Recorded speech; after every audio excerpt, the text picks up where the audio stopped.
Hey, what's up, man? Hey, How are you? What's up, man? Yeah. Thanks for coming. Yeah, no worries. All right, let's get you hooked up. Oh, got a few here today. Oh my God, they look so beautiful. Wow. So that's the 6.3. So that'll do you pretty good today, I think. Wow. Give it a feel. Any tips how to ride this board? I mean, like some pointers?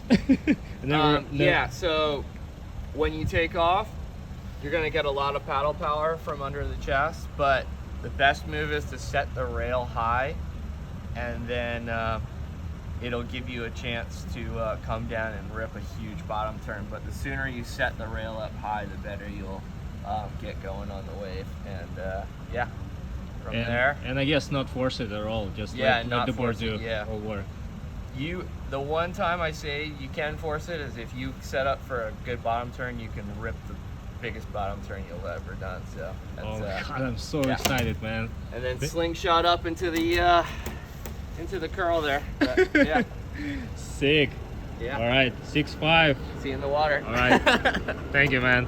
Yeah. Okay. Let me know how it goes. And yeah, absolutely. All right, guys, just got to the beach and looks kind of small. So it's not 324 by Surfline, and it's mostly like 1 to 2, maybe occasional 3-footers. So I've got 6.5 Edge made by Saint Christopher Surfcraft. Looks pretty sick, so I'm excited to try it, and I'll see you soon.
What's up, guys? We just came to New York City, to Soho, to meet up with Christopher, the shaper of this beautiful Edge board.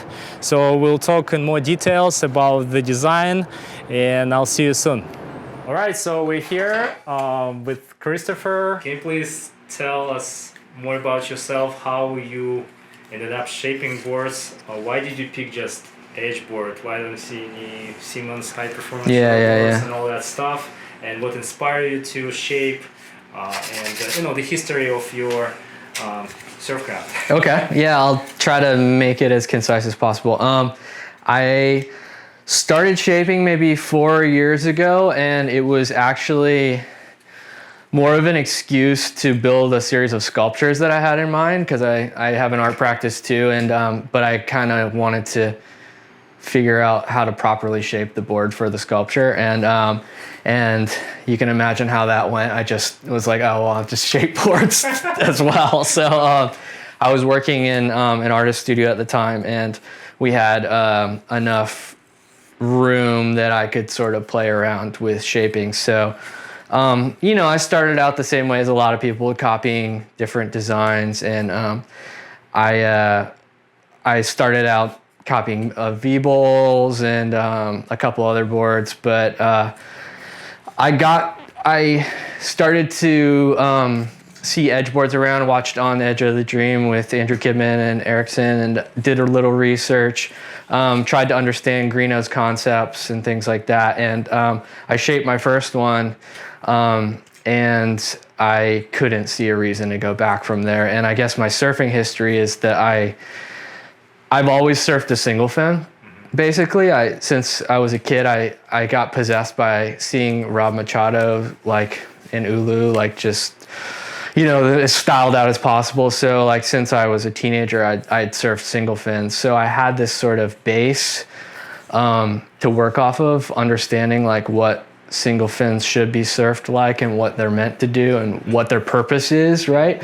And I think that's an essential starting place for maybe even for surfing these boards. So having shaped that first edge board and understanding what the next level of what a single fin could be, I just kind of got possessed. And and I've been only shaping edges pretty much since then. So when did you shape your first board? What did it happen? Yeah, probably 4 years ago, and then I started shaping most of them on my roof in Crown Heights, and I would have to wait till it was dark at night so I could set up these like really, terribly set up lights. So I would shape between like 9 and 1 in the morning at night, and then in the summer, and then I'd have to wait for the exact season to glass too, because I was glassing on the roof. So I had this really tight window where I would shape like a certain number of boards and then wait till it was like, I knew it was going to be 70 degrees and no wind. And then I'd like glass them. So my first 20 boards they turned out totally fine and they're great, but it was like just exhausting and just, not the best circumstances. So. Whose board did you ride like to get inspired? I mean, did you try a Dreamy board or? This is gonna say no. I actually took extensive screenshots and whatnot from the film On the Edge of the Dream, because they give you, if you watch it as intently as I did, you can get a lot of information from that. And by that I mean you can get a sense of what the contours are. You can get a sense of the widths and the lengths and the thicknesses are actually in the book. They have those dims in the book. So if you can like collect all that information and put it together, you can arrive at something that approximated it. And I felt Andrini's, and I felt Anderson's, and I felt a couple other guys, but really I think the Ericsson ones were what got me most excited, because I think they're the truest to the Greenough sort of thing. The Greenough ones are extreme. I mean, they have like if you ever see a Campbell Brothers like earlier Bonzer and you see that Venturi tail like with a high peak, that the Greenoughs had that, and then they have like almost no tail rocker and extreme nose rocker, and they're sort of like the most extreme version of what the idea how it could be embodied. So I think Ericsson found a middle ground, and so that's what I got attracted to. And this is like kind of close to what I think the Ericsson's, the one you rode, is kind of close to Ericsson's motif, and I've kind of found different ways and variables that I want to change in the design, more for like our waves. And so that's the journey I'm on right now, is kind of finding. You can see the difference in the outline maybe there versus here. There's like a narrower tail, little bit tiny bit more nose rocker, and the foiling is a little different. I don't quite get that like extreme foil on the nose and tail, and a lot of that is compensating for the way I like to surf, like a front foot forward style surfer, like good paddle power. If you're surfing a single fin, your engine's kind of at the front anyway, so I'm kind of just playing around with those dims. That's really a lot of information. Yeah. I honestly, before coming here, I had the impression that you went through probably 5-6 edge boards at least. Yeah. Before you jumped on shaping. Like the kind of figure out like, oh, is it my thing? Will I like it or not to ride it?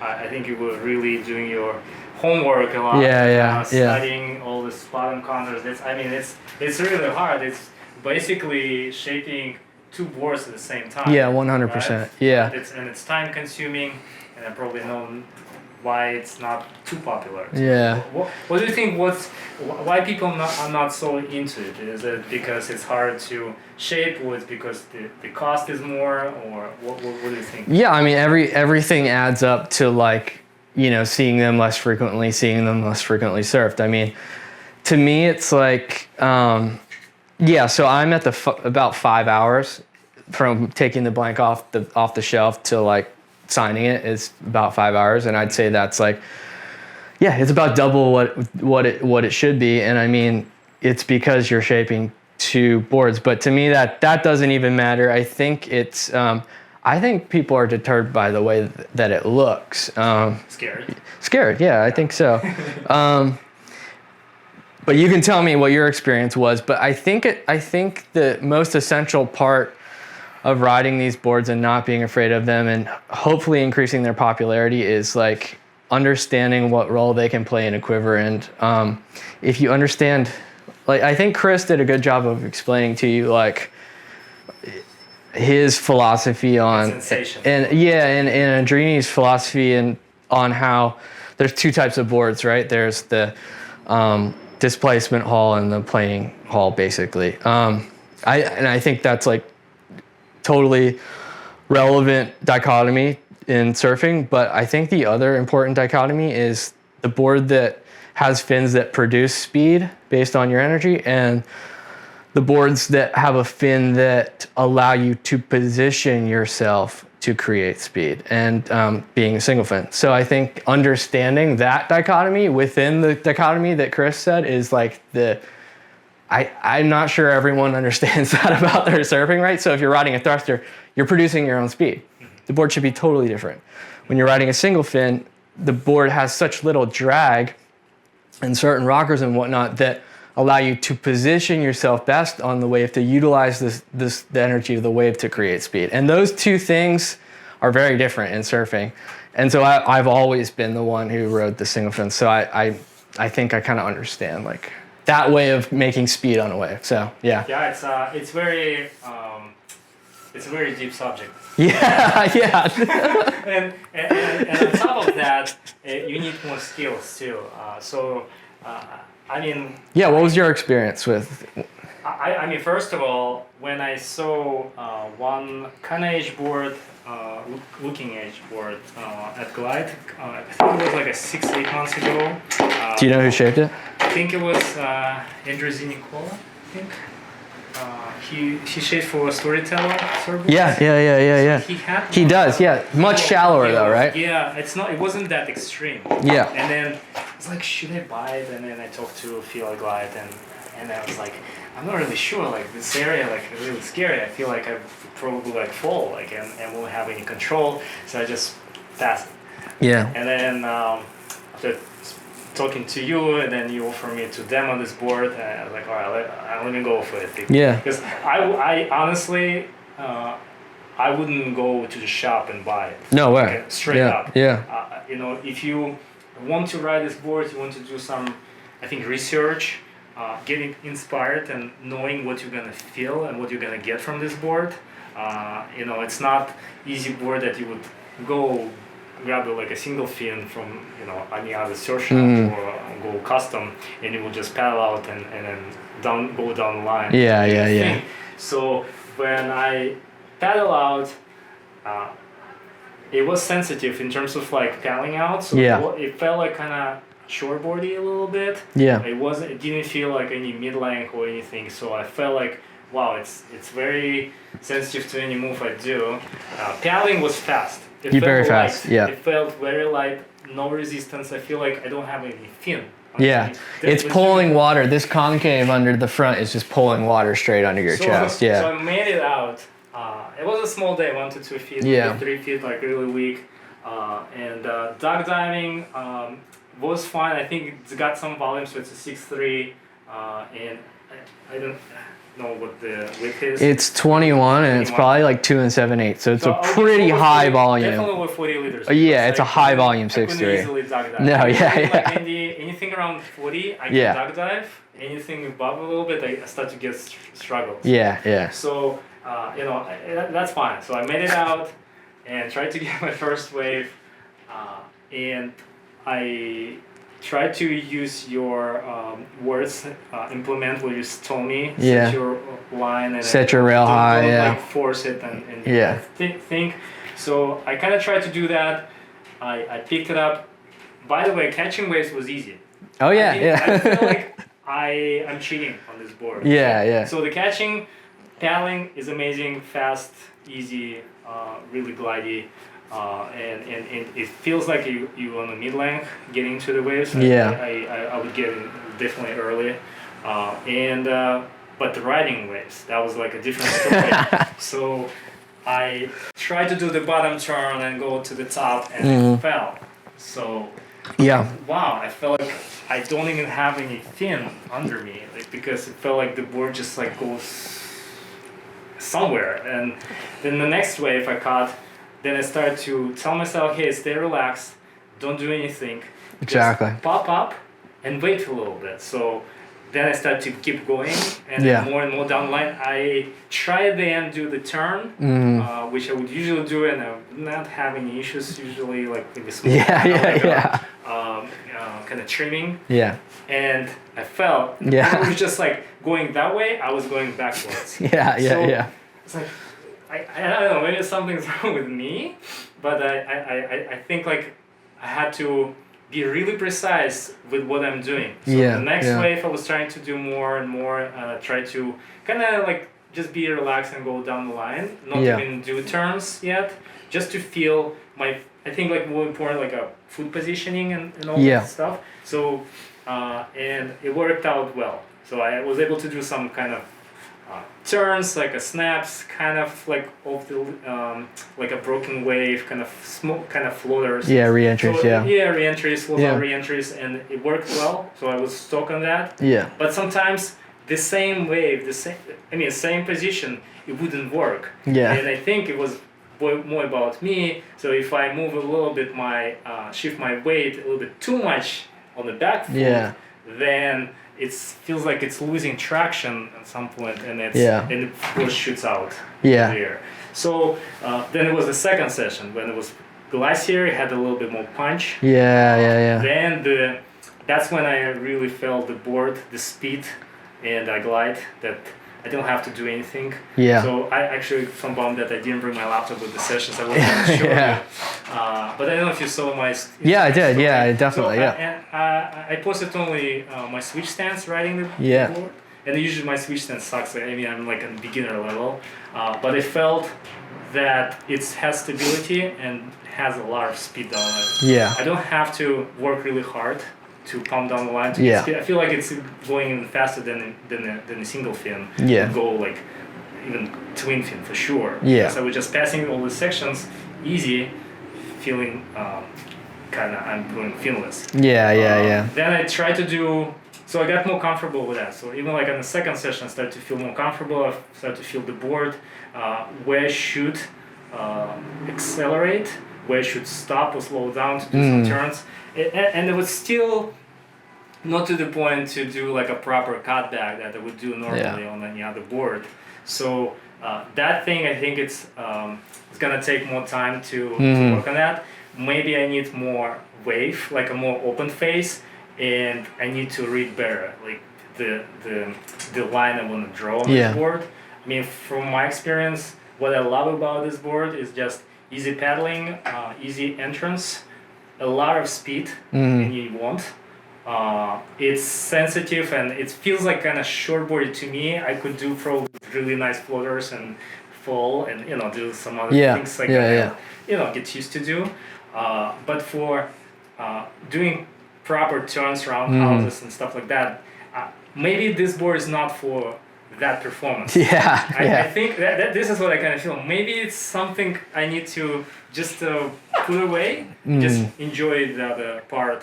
Speed. I think you might be coming to the exact conclusion. What it's holding is good is down the line. Because I was passing that broken section with the waves. It's pushing my rail and the board, and it was still going because I was just like stay lower. And usually on some boards when it feels like too corky, I would be smashed and fall.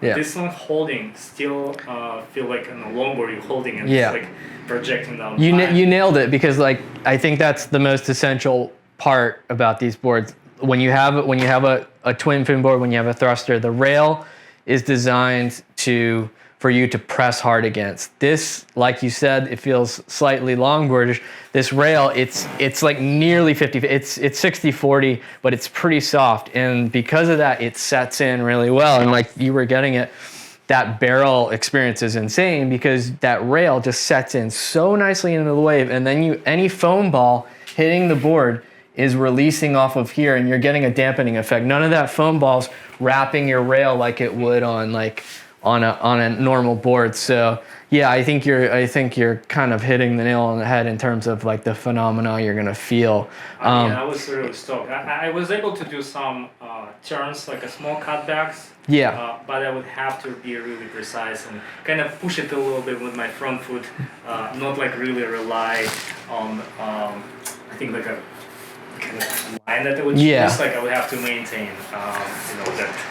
And this one, you're looking at a 12 3/4 tail block. That's bigger than your average fish. If you're like that's about like a 6 foot skip fry fish will have about that tail block. So I mean, it's without the sort of split tines on the back. So you're talking about a pretty wide tail, and I think some of these variations that I'm working on are kind of getting at maybe that thing where like maybe there is an easier way on our shitty waves that kind of crumble at the end about getting right on that tail and kind of cranking through a turn. But I think that also just comes with time, Maybe the fin.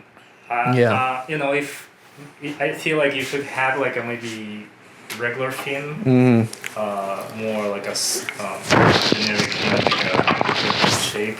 Not this flexy one, and then would have maybe some side bites.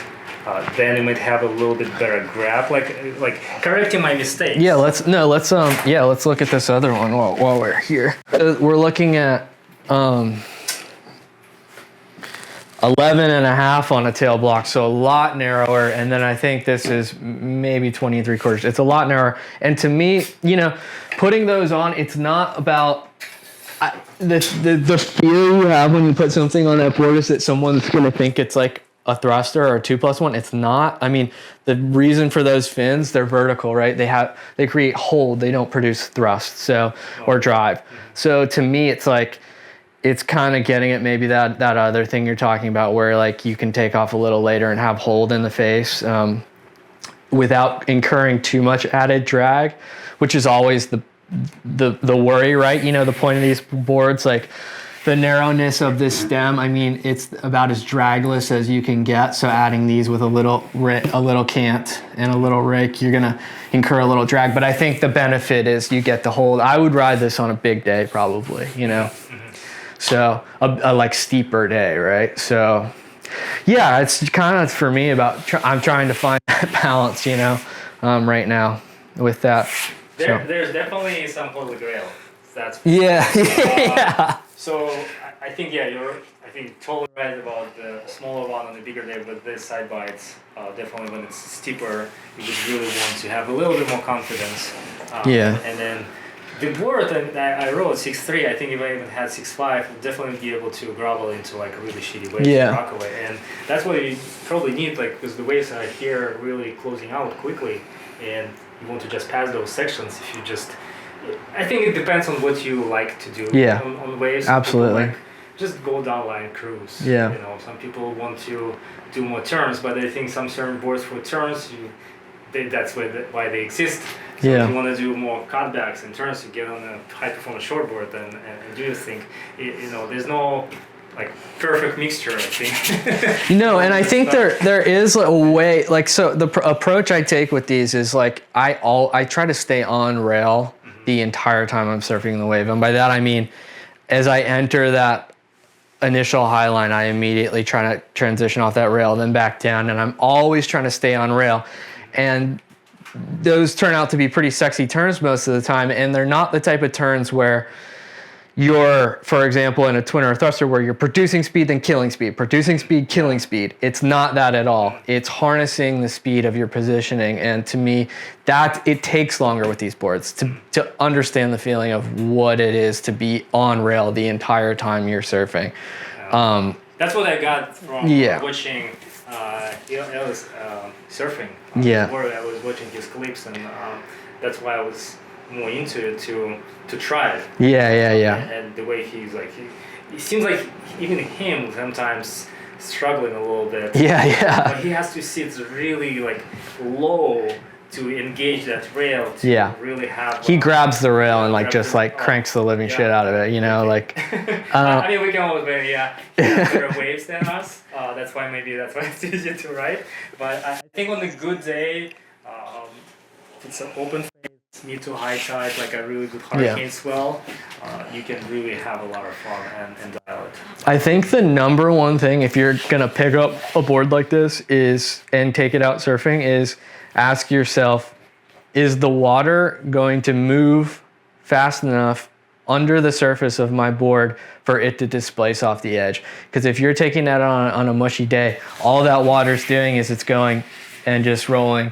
But if it's, you know, a peaky low tide session, even if it's 2 foot and you know the water is displacing off that edge and you're hitting that 5th gear, then you're gonna get the phenomena. If it's not doing that, you're wasting your time. You may as well ride a twin where you're gonna be able to produce your own speed, right?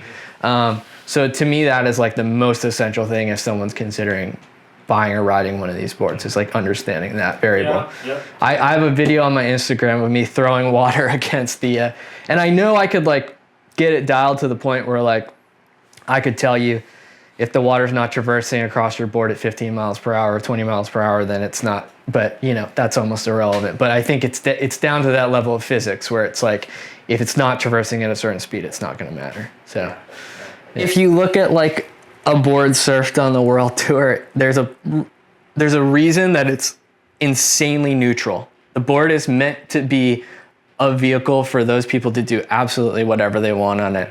And really, you know, what this is maybe the complete opposite. It's, you know, it's a board that has really particular characteristics, and you can build a relationship with that in the wave.